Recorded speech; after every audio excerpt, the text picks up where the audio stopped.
Chapter 4 of Kierkegaard's book Philosophical Fragments, titled The Case of the Contemporary Disciple, begins the analysis of the happy relation between the paradox and the understanding, and it makes a number of points. The first is that the God has to come himself. His relation to the learner, unlike that of Socrates, is essential. In Kierkegaard's words, if the God did not come himself, then everything would remain Socratic. We would not have the moment, and we would fail to obtain the paradox. He says, the God has thus made his appearance as teacher, for we now resume our story, and has assumed the form of a servant. To send another in his place, one high in his confidence, could not satisfy him, just as it could not satisfy the noble king to send in his stead even the most trusted man in his kingdom. But the God had also another reason, for between man and man the Socratic relationship is the highest and truest. If the God had not come himself, all the relations would have remained on the Socratic level. We would not have had the movement, and we would have lost the paradox. The God's servant form, however, is not a mere disguise, but is actual.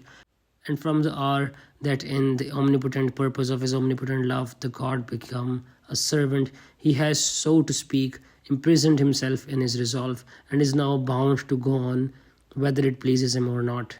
He cannot then betray himself. There exists for him no such possibility as that which is open to the noble king, suddenly to show that he is after all the king, which is no perfection in the king, that he has this possibility, but merely discloses his impotence and the impotence of his resolve that he cannot really become what he desires to be.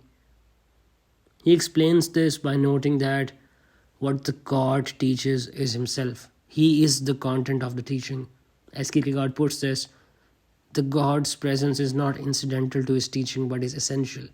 The presence of the God in human form, indeed in the lowly form of a servant, is precisely the teaching. This means that if the God sends a predecessor like John the Baptist, he cannot know what the God wants to teach.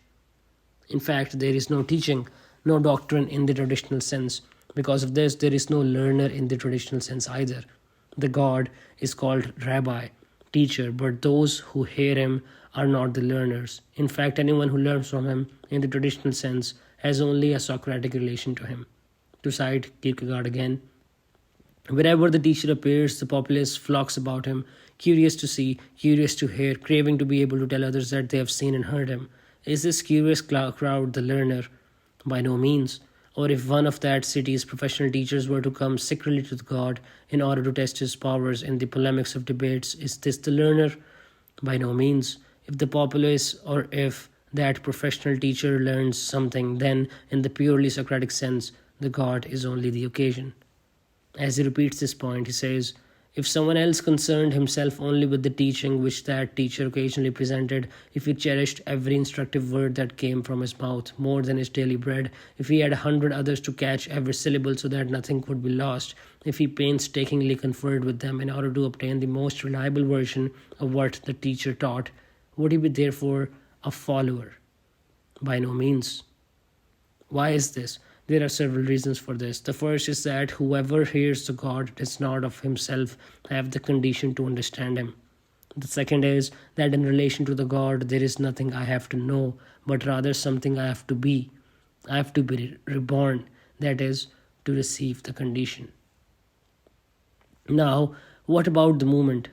Given that this is the direct presence of the God to the person, shouldn't the contemporary followers, those who saw him grow up, daily walk their streets and heard him preach, and so on, aren't these people in a privileged position? Not according to Kierkegaard. He notes that the only person who can claim exact historical knowledge is the woman by whom he let himself be born. Only she knows directly the facts of his conception and birth, but such knowledge is not the same thing as faith. The fact that he has regarded Jesus in the flesh by no means makes the eyewitness a follower, which is understandable because such knowledge means nothing more to him than the historical. What is required is that happy passion which we call faith, the object of which is the paradox. But the paradox specifically unites the contradictories, is the eternalizing of the historical and the historicizing of the eternal. I have faith that the eternal is present in the historical Jesus. I no longer make the division between historical and eternal knowledge. The historical existence of Jesus becomes a matter of eternal knowledge for me. Here, faith is not a matter of believing one's eyes when one regards Jesus as a contemporary. If he believes his eyes, he is in fact deceived, for the God cannot be known directly. All he sees with open eyes is the servant, but he must see more than this. What then is the advantage of being a contemporary? Both the contemporary and the non contemporary have to receive the condition from God Himself. In this sense, they are both contemporaries. They are equally present to the eternal. The only advantage of being a historical contemporary is that one does not have to put up with the intervening years of false interpretations.